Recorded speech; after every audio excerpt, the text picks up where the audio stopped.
Wishing you all a very safe and healthy day in these very complicated days. So I hope you all are fine and working well with your studies and with your regular routine. So today we are going to start class 9th, chapter number 1 of the Moment book. Earlier we have completed Beehive chapter 1, Prose chapter 1, that is called Prose chapter 1, and 1 poetry also. Today we are going to start the another book's first chapter. हम दूसरी book का first chapter start कर रहे हैं, and the name of the book is Moments and name of the chapter is The Lost Child. It is given here, name of the book Moments and chapter is The Lost Child. It is called the first chapter, and the author of this chapter is Mulk Raj Anand. Mulk Raj Anand is the author of the chapter. So here what are the things we are going to study? First of all, I would like to tell you about the major character in this chapter. The major character is the lost child. एक बच्चा जो है वो इस chapter का major character है. He will lead the whole chapter thoroughly. ठीक है, तो इस बच्चे की क्या क्या क्वालिटीज़ हैं? First I would like to here tell you.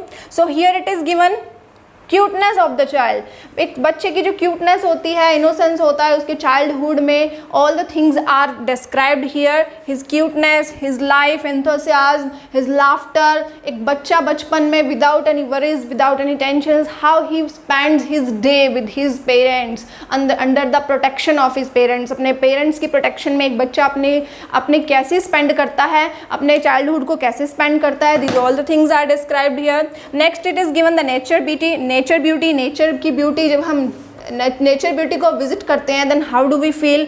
और थर्ड इसमें पॉइंट जो बेसिक पॉइंट है, that is here called value of parents. We can say that nothing is precious than our parents, nothing is valuable than our parents. हमारे parents के अलावा हमारे लिए और कुछ भी वैल्यूबल नहीं है. अगर एक तरफ हमारे सामने बहुत सारी कंफर्ट्स, हमारे कंफर्ट्स की फैसिलिटीज़ की चीज़ें रख दी जाएँ, all the materialistic things are kept and at the other side of parents are there, तो to whom we should give weightage, to whom we must give weightage. हम किसको ज़्यादा वेटेज देंगे? तो we must give weightage to our parents. Definitely हम अपने parents को ही वेटेज देंगे. We would like to say that take away all the other things, only we want our parents. We want to be in the protection of very caring and loving protection of our parents. So same thing happens with the parent, with the child when he is lost in a fair, जब वो एक मेले में खो जाता है. As you know in India it is very common thing that little kids are lost in the fair, then announcement is done, this child is lost, and these all the scenario you have seen. ये चीज़ें हम देख चुके हैं, हम देखते हैं अपने लाइफ में. कई बार ऐसा होता है क्योंकि इंडिया क्या है, कल्चरल लैंड है और यहाँ पर हर रिलीजन के फेयर्स ऑर्गेनाइज होते हैं, तो बहुत सारे जो फेयर्स होते हैं उनमें बच्चे खो जाते हैं. So this thing is also here given. The lost child एक फेयर का सीन है, तो क्या है, एंथुसियाज्म फॉर फेयर. एवरीवन, एक विलेज है, there all the people were filled with enthusiasm. सब एंथुसियाज्म से, क्यूरियोसिटी से भरे हुए थे, because it was a spring season. अब स्प्रिंग सीजन में क्या होता है, all the flowers are blooming, flowers blooming होते हैं, harvest are there properly ready.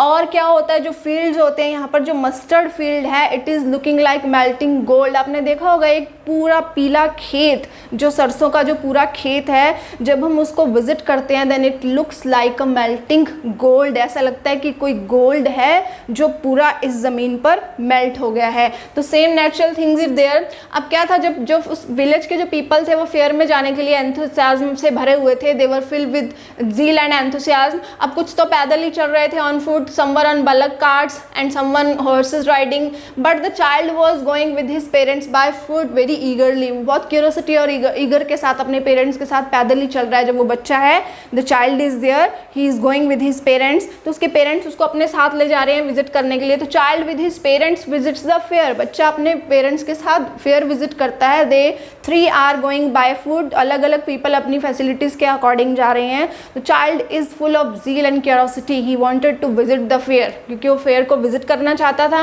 So अब वो जब on the way they were going, then the child enjoys, he is in the lap of nature. We can say that वो प्रकृति की गोद में अपने आप को enjoy करता है, enjoys the beauty of nature. अब beauty of nature में वो बहुत सारी चीज़ें देखता है. mustard field I have told you, वो ऐसे लग रहा था, it was looking pale like melting gold. Okay, butterflies, insects, तो नेचर की जितनी भी छोटी से बड़ी चीज़ें, all the minor and major things, he was looking at them very carefully and enjoying them, और उनकी हर एक्टिविटी को वो वॉच कर रहा था. The child was there. तो butterflies, insects, worms, young flowers, dove, banyan tree की चारों तरफ राउंड ले रहा था. जैसे यू नो क्यूटनेस जो बच्चों की जो इनोसेंस होती है, जैसे उनका बिहेवियर होता है, how do they behave, but he was under the safe protection of his parents. उसके पेरेंट्स उसका बार बार ध्यान रख रहे थे. His father was calling him again and again, come child come, move child move, क्योंकि वो पीछे रह जाता था अब हर एक नेचुरल जो थिंग थी उसको एंजॉय करने के लिए. वो हर चीज़ को बहुत ध्यान से देखता, उसको ऑब्जर्वेशन कर रहा था हर चीज़ का.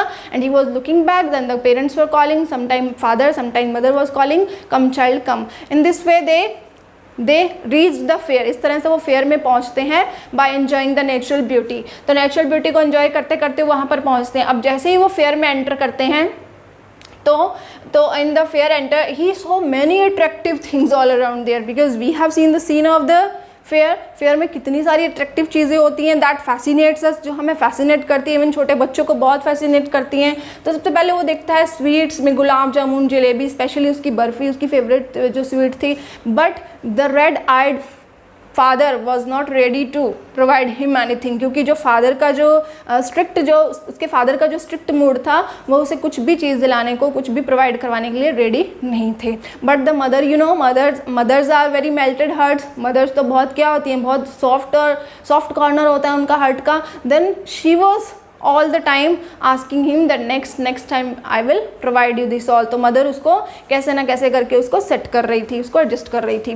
तो हियर स्वीट्स देखकर सबसे पहले वो उनकी डिमांड करता है, but no reply was there, only father showed the red eyed face. ठीक है, उसके बाद वो क्या देखता है, he looks at the gulmohar garland. गुलमोहर एक तरह के फ्लावर होते हैं, वो गुलमोहर गार्लैंड की तरफ वो गार्लैंड लेने के लिए बोलता है. But he knew that his request would not be listen, कि उसकी रिक्वेस्ट है वो सुनी नहीं जाएगी. फिर वो देखता है कलरफुल बलून्स की तरफ, nothing is being given to him, उसको कुछ भी नहीं दिलाया जाता है. अब ये सारी चीज़ें देखने के बाद अब वो जब देखता है कि flute of the snake charmer, आपने देखा होगा कि एक पर्सन के पास स्नेक होता है और वो फ्लूट से उस स्नेक को दिखाते हैं सब पीपल को. तो flute of the snake charmer also attracted the boy, वो सुनना चाहता था. फिर वो मैरी गो राउंड को देखता है, झूले देखता है, वो उनको राइड करना चाहता था, उन पे घूमना चाहता था. But no deny, but he knew that the answer of denied will come to him. तो जब वो उस मैरी गो राउंड को देख रहा होता है, वो अपने पेरेंट्स से कहता है आई वॉन्ट टू राइड. तो वो देखता आसपास में कोई भी नहीं है उसके, नो वन वॉज देयर, वहाँ पर कोई भी नहीं था. It means that the child had been lost. अब वो बच्चा खो चुका था. जैसे ही वो चारों तरफ के अट्रैक्टिव जो वर्ड था, जो मेटलिस्टिक वर्ड था, उसमें खो जाता है, that he lost his parents, वो अपने पेरेंट्स को खो देता है. स्टार्टेड क्राइंग वेरी बिटरली, बहुत ज़ोर से रोने लगता है. Why did he start crying? Because he was now got separated from his parents. अब वो अपने पेरेंट्स से सेपरेट हो जाता है. अब कुछ टाइम पहले जो चीज़ें उसको इतना फैसिनेट कर रही थी, उसको इतना अट्रैक्ट कर रही थी, अब वो कुछ भी नहीं देखता है. He only gives his attention to the parents. उसका ध्यान सिर्फ पेरेंट्स पर रहता है. वो सारी चीज़ें उसकी नज़रों से आउट हो जाती हैं. ठीक है, तो a man like angel appeared, एक पर्सन जो एक हम कहते हैं कि भगवान का देवदूत है, इस तरह से मैसेंजर की तरह उसके सामने अपीयर होता है, उसको गोद में लेता है. The person takes him in his lamp and ask for so many things that he would take the sweets, the gulmohar garland, colorful balloons, merry go round, snake charmer, बहुत सारी चीज़ों के लिए उसको कहा जाता है. but the child didn't accept anything, लेकिन वो बच्चा कोई भी चीज़ एक्सेप्ट नहीं करता है. because he said only one dialogue, I want my father, I want my mother. मुझे अपने फादर चाहिए, मुझे अपनी मदर चाहिए. nothing was now attracted to him. अब कोई चीज़ उसको अट्रैक्ट नहीं कर रही थी. तो we can say that here कि पेरेंट्स जब तक हमारे साथ होते हैं, we are under the caring and loving protection of parents, तो सारी चीज़ें हमें फैसिनेट करती हैं. लेकिन जैसे ही उसके पेरेंट्स उसकी नज़रों से दूर हुए, all the things got vanished in front of him. सारी चीज़ों का जो अट्रैक्शन था वो सब खत्म हो गया. All over everything finished. तो we can say that, what can we say, we can say that parents are more precious, more valuable than any other attractive thing, fascinated thing or valuable thing. चाहे हमारे सामने कितनी भी valuable things का ढेर रख दिया जाए, we are not happy, we are not satisfied until and unless our parents are not in front of us. तो बच्चों के लिए parents और parents के लिए बच्चे both are valuable for each other.